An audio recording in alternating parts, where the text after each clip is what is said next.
రాముడు అనే రైతు ఉన్నాడు. ఆ రామయ్యకి 2 కోళ్ళు పెంచుకుంటున్నాడు. ఆ కోళ్ళు తరచుగా దెబ్బలాడుకుంటూ ఉండేవి. ఇలా దెబ్బలాడుకుంటూ ఉంటుండగా, "నువ్వు బలవంతురాలివా? నేను బలవంతురాలినా?" అని చెప్పుకొని, నీ బలమేంటో, నా బలమేంటో, నీ సత్తా ఏమిటో, నా సత్తా ఏమిటో చూద్దామని చెప్పి బరిలోకి దిగాయి.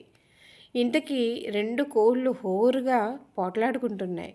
పోట్లాడుకోగా ఒక కోడికి బాగా బలమైన గాయాలు తగిలి రక్తం కారుతుండడంతో ఆ కోడి చాలా దూరం పారిపోయింది. పారిపోయిన తర్వాత ఈ కోడి, నన్ను ఎవ్వరూ గెలవలేరు, నాకన్నా బలవంతులు ఎవ్వరూ లేరు అని చెప్పి గట్టిగా అరిచి గోల చేస్తూ పెద్దగా అరుస్తూ ఉంటుండగా ఈలోపు రైతు రామయ్య వచ్చాడు. వచ్చి తను అలసిపోయి రావడంతోనే తను పడుకుందామని మంచం మీద పడుకుంటాడు. కానీ ఈ కోడి ఆగట్లేదు కదా. ఇంకేమైంది, అతనికి బాగా కోపం వచ్చి తన దగ్గరలో ఉన్న కర్రని తీసేసి గట్టిగా విసరడంతో ఆ కోడి 2 కాళ్ళు విరిగిపోయాయి.